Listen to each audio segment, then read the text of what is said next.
Hi. So today I'm going to play Hey Brother by Avicii. I've tried to play it a couple times. It's an easy song, but I'm having a hard time recording it apparently. So I'm going to try it again and just do a couple run throughs just to get my practice in for the night. I've been really wanting to do an Avicii song. I was trying to do Wake Me Up. It gives me really bad Nintendo eye though, but the instrumental is really fun to play. This song is also really fun to play, but again, won't record. So I did do a couple dry run throughs, but I'm ready to give it a go. I'm doing it on grand piano because I've come to love the grand piano setting on this, but I do want to do a run through at some point with it on the brass ensemble setting because it sounds pretty cool for the instrumental. And I really, really, really love the instrumental in this song. This is my absolute favorite Avicii song. This is one of my favorite dance songs of all time. So I'm excited to play it and come along for the ride. And it starts really quick.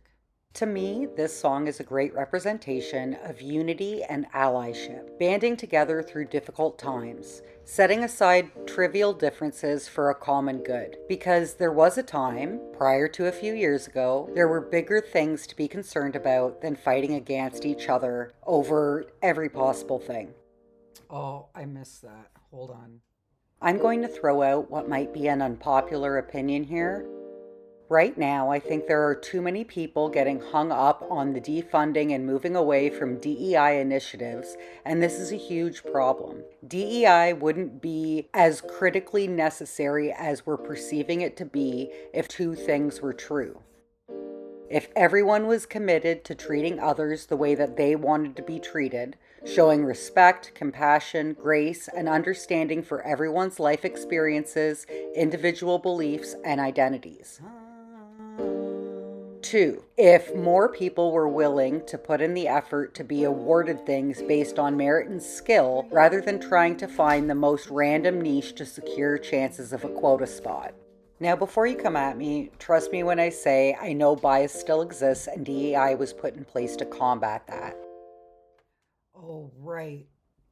So the instrumental repeats more in the song than it does on this sheet. So it kind of stops and it tells me I'm missing notes. So I'm going to do that part again after because I love playing this instrumental so much. It's so much fun. So we're going to pick this back up at the verse. But it was kind of misguided. When all of these things were implemented, there seemed to be this assumption that everything would be changing immediately. But there was no work done on the mentality before all of this stuff was put in place. So while it all sounded good in theory, quick implementation without fully fleshed out details kind of made some of it unfair in itself. What if I'm far from home? Oh, brother, I will hear you call. I'm going to preface the rest of this with I'm using women and men as a prime example because it's what I can speak to the best and is a representation of a group that has long fought for inclusion, though it can apply to many different scenarios, circumstances, and perceived minority groups. The introduction of quotas only demoralized or threatened qualified people who now had less opportunities available to them for no other reason than a quota needed to be filled that they didn't fit within, which perpetuates the same problem in a different form. For example, what's going on at a couple American agencies? While I don't agree with the mentality or the delivery, as a woman who's been known to try to force her way into men's spaces, I have to say I do appreciate the honesty. Whether we like it or not, this is still a rooted mentality in an environment like that. I firmly believe that it is beneficial to those who try to make their way into those spaces know that going in. If that's where you really want to be, then you have to be willing to put in double the work to secure a spot on merit and be the living proof about why it would be beneficial to expand the mindset to those who have more narrow ones. You're not going to uproot someone's entire belief system in a day, and you have to let them come around on their own. And you can assist with that by being a rational advocate and good representative of whatever it is you feel you need inclusion and understanding for. But you have to give them space and grace to want to learn. But no one's going to be willing to learn or understand if you don't keep the door open enough to allow them that, or put everything on them to learn on their own. Okay, that wasn't bad. We're going to run it back though. You have to be the advocate and be the living example that breaks down the stereotypes or the stigmas that you're combating, or nothing will ever change because you will never be able to fundamentally shift the perspective unless there are more examples of why that perspective should be shifted. Do you still believe in one another? Hey, sister, do you still believe in love? I wonder. As much as we say we want to occupy predominantly male spaces, I would personally rather not be included if it's only going to be performative. Equal opportunities will never be given until the mentality shifts within those spaces. But in order for that to happen, we need to show men why we should be allowed in those spaces.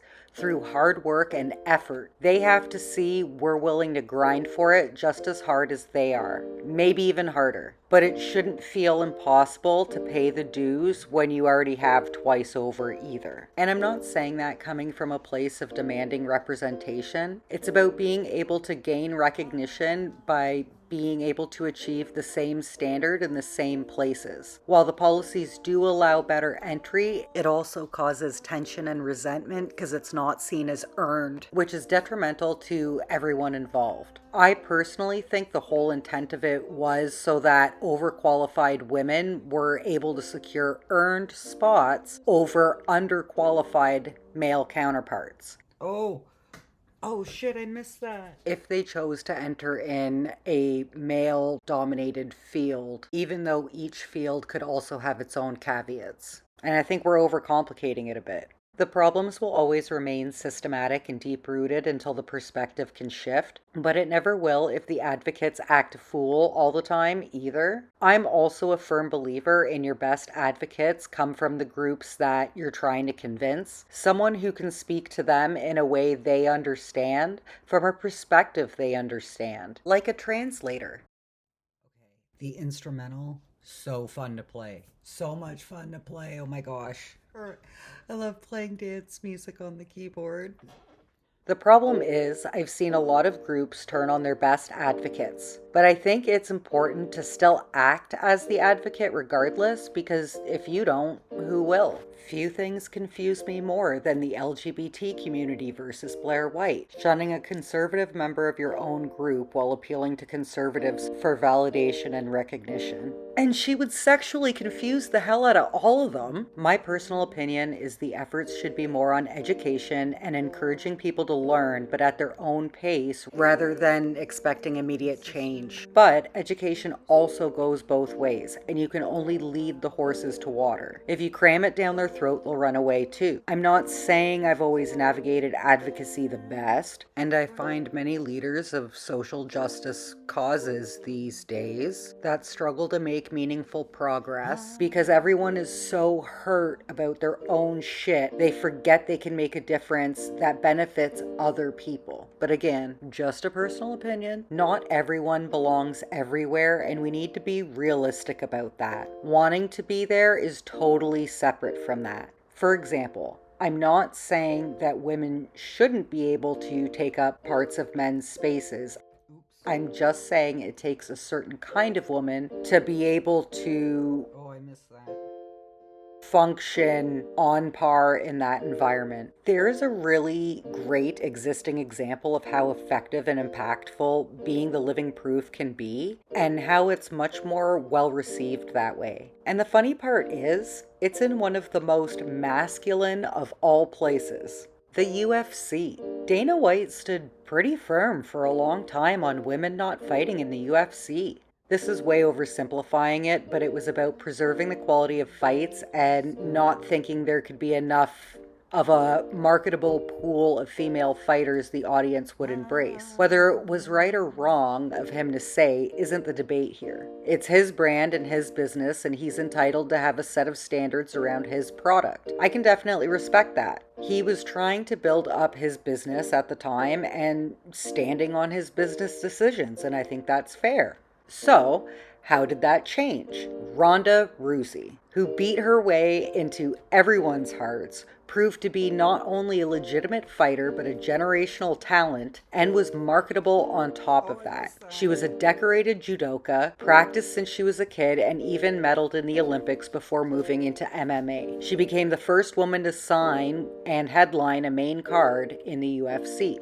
I love how Dana White talks about Ronda too, calls her one of the greatest athletes he's ever worked with, and attributes what women's MMA looks like now to her. But he always emphasizes how hard she worked, would take every opportunity, and never turned down a fight. So I think it's important to take more of a Ronda approach when trying to take up space where men like to be. And I don't mean beat them down. I mean be willing to put in Ronda level work. I also really love how Dana is able to acknowledge that it took her to change his stance and see things differently. I personally think that's a super masculine thing to do. Not that anyone would ever question his masculinity, but that's what makes it even more impactful coming from him, in my opinion. Also, in my opinion, it wasn't necessarily intentional discrimination against women to begin with. It was about having the UFC put on great events with the best fights. From a numbers and audience perspective, men were better fighters. And now there are more quality women fighters because UFC set a standard that Ronda was able to both meet and exceed expectations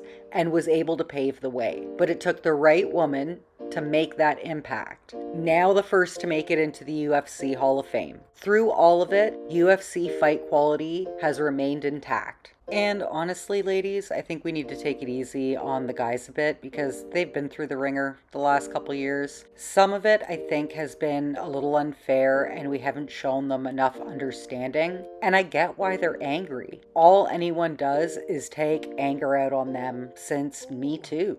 Know that I say this as someone who used to love being a girl bro so much that I was crushed to see the change in the men around me start after that time. As much as it hurt to see, I'll always be grateful for the experience and the line of sight into the minds of men. But I had to be honest that I saw things differently after that too. Between that and the catalyst for my life exploding, I saw the deteriorating ability to connect and realized how differently men and women saw the world. The ones we live in are different, and both sides have difficulty seeing the plight of the other and don't seem to be equipped well enough to find common ground yet.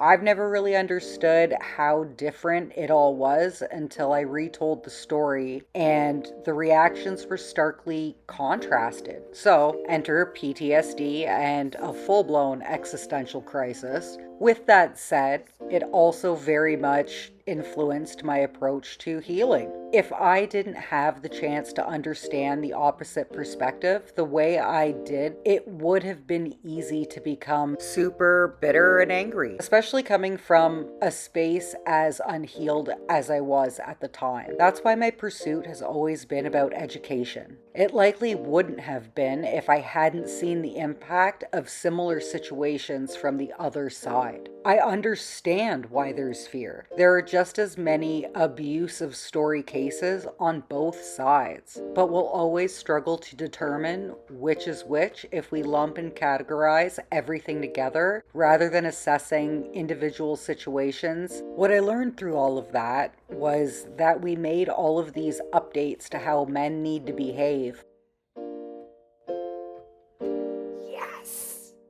but punish them for behavior that never used to be considered as bad as it is by today's standards. Flirting can be misconstrued depending on whether or not the person finds the other attractive, like the Christian Grey theory, how he would be seen as a psychopath if he was poor, but was instead seen as alluring and mysterious because he was wealthy. And you never know what the other person is going to perceive. We spend more time listing demands in potential partners than setting healthy, rational standards and boundaries. Also not communicating well enough for the other parties to feel comfortable enough that a learning curve will be afforded when things get rough. I think that's a large contributing factor to why everyone seems to have a backup plan. And let's be honest with ourselves, that scorned women haven't really been known to be overly rational. The benefit of the bro life was I got to see how men handle the struggle. Okay, one more time just because I want to. And I'm having a lot of fun playing that instrumental, and then we'll call it in. If they don't have proper guidance, the answer is not well. I've seen just as many men get put through the ringer as I have seen exhibit toxic masculinity. And that was even before we changed the rules but didn't offer a learning curve. We frame it as men suck, and they don't. I think we need to give them the opportunity to learn and grow too. For example, I used to be a chubby, socially awkward, ugly duckling. For the longest time, I would have been the first to tell you that sexual harassment was a form of flattery. The only difference now is that I've lost weight and gained some self-worth. So it would be unfair of me to all of a sudden take offense to historical things based on new life experiences. But I mean, I get it. You never really know someone. However, more recent life experiences have impacted how I view current encounters. I will never not laugh at a super perverted, dirty joke though, and I miss it not being super weird to hit back with an equally off-base comment of my own without men looking at me like it's a trap. And if I'm going to be honest with myself, I understand why it's been such a journey to achieve fairly respectable woman status for me. I haven't been around many people since I gained respect for myself, and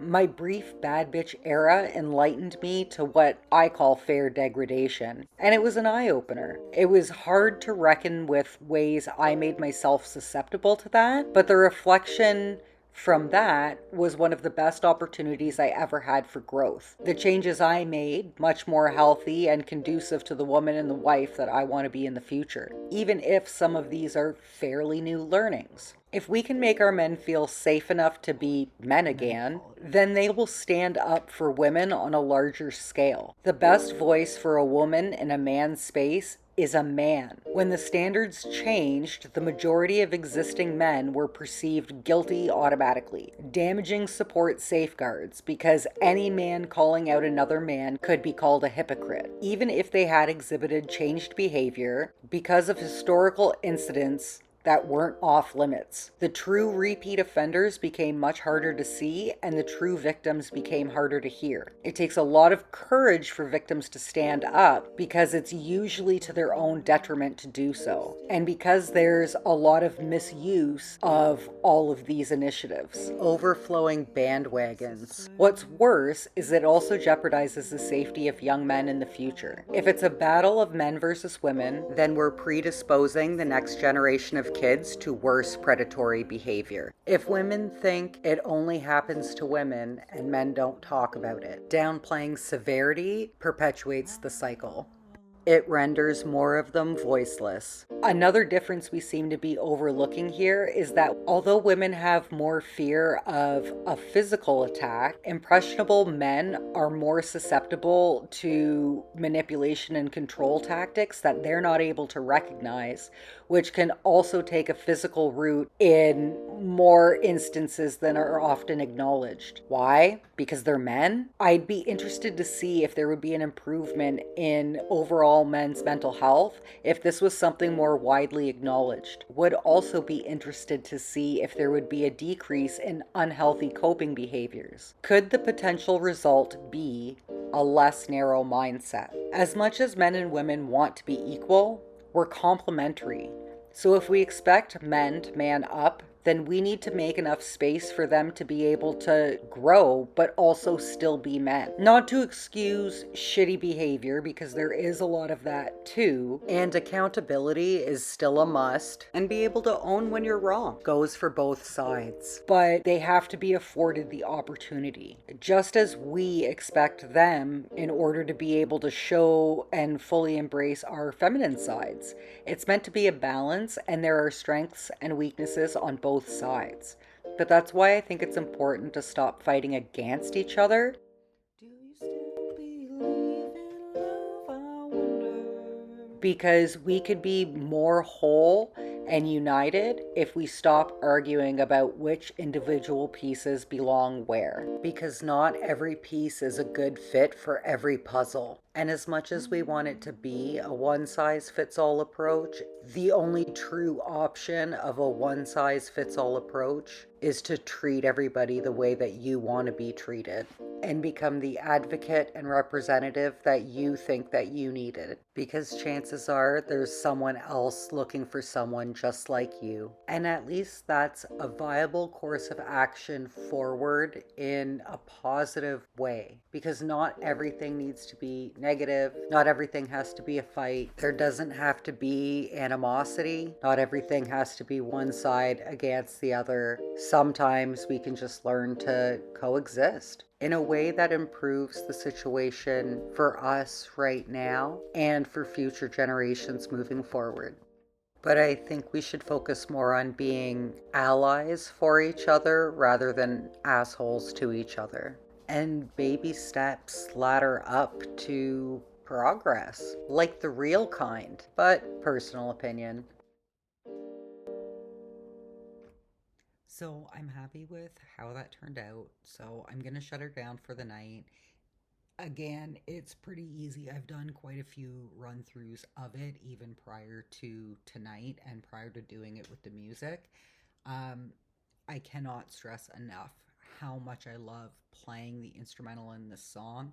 It's easier than the one in Wake Me Up. I don't get near as bad Nintendo Eye, but you do have to, near the end of the song, you really do have to focus on what chords you're playing a lot more, but it's a lot of fun. I highly recommend trying this song out. So thanks for joining me. Until next time, keep the peace and keep rocking on.